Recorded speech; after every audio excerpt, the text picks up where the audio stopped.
In the Northern Masonic jurisdiction, our strategic planning committee has expanded on the most essential of these tenets and made it the core of our vision statement. Here's an example of how that vision works.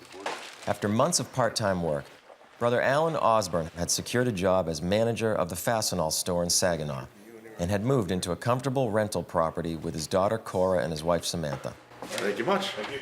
They were gaining financial stability, expecting another child, and everything seemed to be looking up. Then it all changed, literally overnight. About 2:45, I looked outside the window and noticed that there were flames shooting out up the side of the house. Alan just came into the room, said, "Get up, get Cora, and get out." Fire trucks got there. I'm standing on the other side of the road, watching them do their thing, and I felt honestly helpless. It's amazing how much it impacted me emotionally that it was gone. I guess it really didn't even, to be honest with you, sink in that it was gone, but it was gone. We didn't have renter's insurance. I immediately called him and made sure that he was all right. And what exactly did he need? And feeling that vulnerability initially made me feel standoffish. He was really stonewalling me, saying, "I'm okay." I wanted to do it on my own because that's the way that I was brought up. You're supposed to help a brother in need, but if you yourself can't help or ask for help, then it's a bit of a hypocrisy. I said, well, yeah, I made that oath. She says, well, honey, we are the poor and distressed Masons right now. So I need to be willing to let them help me. And when I heard about Alan's plight, it immediately popped into my head. We need to do something about this from the Grand Almoner's Fund. The membership committee within the Supreme Council of Scottish Rite, and along with the Sovereign Grand Commander MacNaughton, had determined that it's about time that we head back to our roots and start taking care of each other. As a member, it's part of your member benefit, and you're helping each other. And whether you use the benefit or not makes no difference. It's just that as a Scottish Rite Mason, I know we're taking care of our own.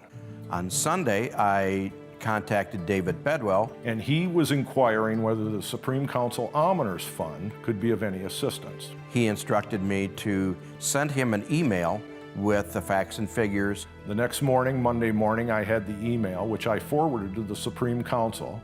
Supreme Council forwarded the email with their concurrence to the Grand Almoner.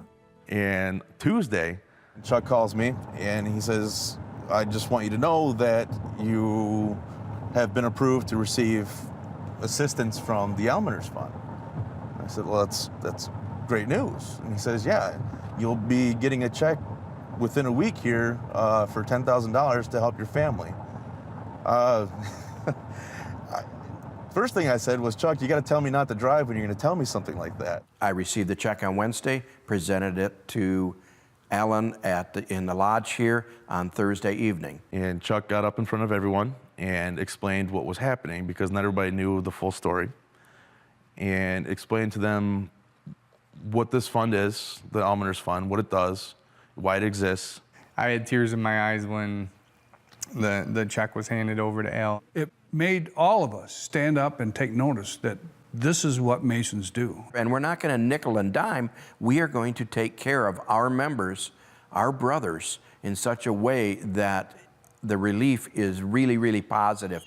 To go from a month ago to having absolutely nothing, to having a house that we can stay in. We have a bedroom, we have clothes, my daughter has toys that she can play with. The beauty of the Grand Almoner's Fund is there's no forms, there's no paperwork, there's no red tape. To have things move that fast and to be that impactful, I can't even explain the speed of it. The relief was in less than a week from when the damage had been. And for the first time in a week, we felt normalcy. We felt things were okay. And it was them and their help that helped pull me out of where we were at that time with my family, and that was in that darkness that the fire created. They brought us back into the light.